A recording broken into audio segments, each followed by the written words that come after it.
माता सीता का हरण होने के बाद भगवान राम को लंका तक पहुंचने के लिए उनकी वानर सेना जंगल को लंका से जोड़ने के लिए समुद्र के ऊपर पुल बनाने के काम में लग जाती है।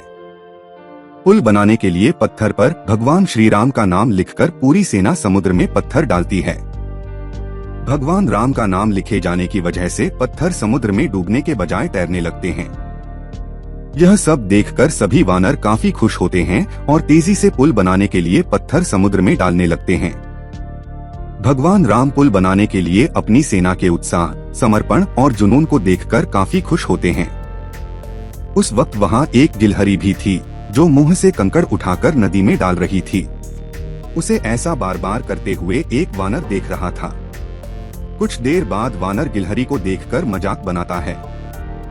वानर कहता है, हे गिलहरी, तुम इतनी छोटी सी हो, समुद्र से दूर रहो। कहीं ऐसा न हो कि तुम इन्हीं पत्थरों के नीचे दब जाओ। यह सुनकर दूसरे वानर भी गिलहरी का मजाक बनाने लगते हैं। गिलहरी यह सब सुनकर बहुत दुखी हो जाती है। भगवान राम भी दूर से यह सब होता देखते हैं। गिलहरी की नजर जैसे ही भगवान राम पर पड़ती है, वो रोते रोते भगवान राम के समीप पहुंच जाती है।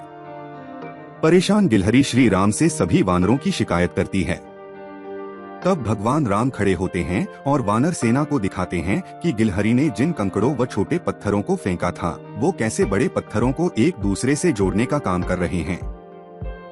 भगवान राम कहते हैं, अगर गिलहरी इन कंकड़ों को नहीं डालती तो तुम्हारे द्वारा फेंके गए सारे पत्थर इधर उधर बिखरे रहते। ये गिलहरी के द्वारा फेंके गए पत्थर ही हैं, जो इन्हें आपस में जोड़े हुए हैं। पुल बनाने के लिए गिलहरी का योगदान भी वानर सेना के सदस्यों जैसा ही अमूल्य है। इतना सब कहकर भगवान राम बड़े ही प्यार से गिलहरी को अपने हाथों से उठाते हैं। फिर गिलहरी के कार्य की सराहना करते हुए श्री राम उसकी पीठ पर बड़े ही प्यार से हाथ फेरने लगते हैं। भगवान के हाथ फेरते ही गिलहरी के छोटे से शरीर पर उनकी उंगलियों के निशान बन जाते हैं।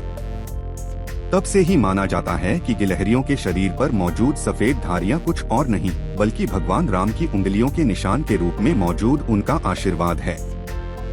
इस कहानी से हमें ये सीख मिलती है कि दूसरों के कार्य का मजाक नहीं बनाया जाना चाहिए।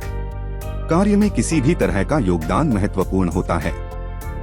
साथ ही दूसरों द्वारा मजाक बनाए जाने के बावजूद आपको अपना आत्मविश्वास नहीं खोना चाहिए।